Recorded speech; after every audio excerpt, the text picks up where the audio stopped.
बिहार में महागठबंधन की सरकार के आने के बाद से ही विपक्ष का जोश आई है। बुधवार को बिहार में सीबीआई की रेड हुई, जिसके बाद भी विपक्ष केंद्र सरकार पर हमला करने का कोई मौका नहीं छोड़ रहा। मुख्यमंत्री नीतीश कुमार ने तो 2024 लोकसभा चुनाव के लिए विपक्षी एकजुटता की अपील भी कर दी। नीतीश कुमार के मुताबिक अब बीजेपी भरोसे के लायक नहीं है।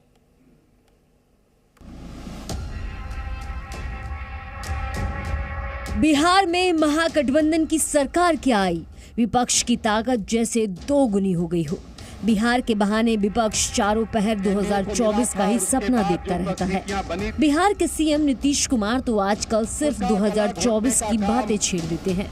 बुधवार को बिहार विधानसभा के विशेष सत्र के दौरान पहले तो नीतीश कुमार ने सदन में अपना बहुमत साबित किया और फिर बीजेपी पर हमले शुरू कर दिए। अपने भाषण में सीएम नीतीश ने विपक्ष से एकजुट होने की अपील की। अब जो सरकार में थे, क्या भेड़ बकरियों को पाल के साल में करोड़ों कमाना चाहते हो? यकीन नहीं हो रहा ना? तो साल में 3 करोड़ कमाने वाले सिखाएं तो क्यों देरी कर रहे हो? फ्रीडम ऐप डाउनलोड करो। तो कैसा कैसा प्रचार करते रहते थे बताइए ना। तब जब हम लोग हैं तो मिल करके एक एक जगह काम करें, एकजुट होकर के काम करें और सब लोगों को प्रेरित करें।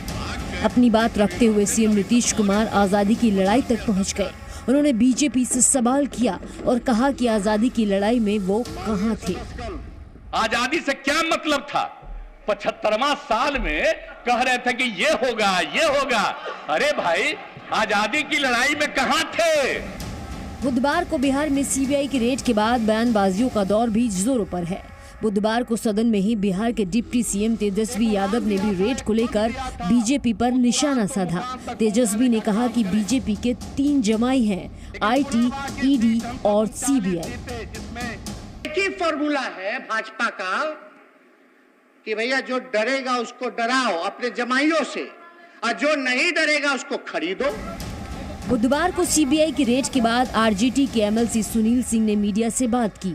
सुनील सिंह ने सीबीआई पर तंज कसते हुए कहा कि 50 करोड़ की जानकारी लेकर आए थे, लेकिन सिर्फ 2.5 लाख ही मिला।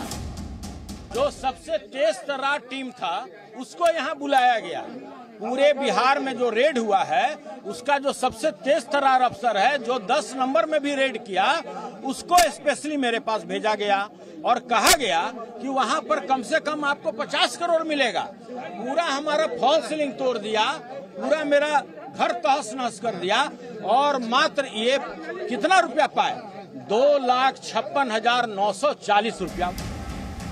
लेकिन मधुबनी में आरजेडी के एमएलसी फयाज अहमद के मेडिकल कॉलेज में हुई छापेमारी देर शाम तक हिंसक हो गई। दरअसल मधुबनी में रेड के दौरान फयाज अहमद के समर्थक उनके घर के बाहर जमा रहे। इस बीच समर्थकों को वहां से हटाने के लिए पुलिस को लाठीचार्ज करना पड़ा। लाठीचार्ज से नाराज लोगों ने सीआरपीएफ की टीम पर पथराव कर दिया, जिसमें पुलिस बल की बस क्षतिग्रस्त हो गई और 2 जवान भी घायल हो गए।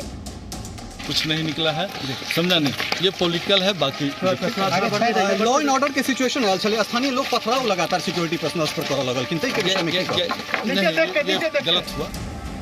विपक्ष के नेताओं पर लगातार हो रही रेड से सियासी गलियारों में आर पार की जंग हो रही है। सीबीआई ईडी की रेड को विपक्ष केंद्र की बौखलाहट बता रहा है, जबकि केंद्र का कहना है कि विपक्ष ने अगर कुछ गलत नहीं किया तो डर क्यों रहा है। वैसे भी बिहार में राजनीतिक समीकरण बदलने के बाद से ही बीजेपी और विपक्ष की लड़ाई में नया एपिसोड शुरू हो गया है।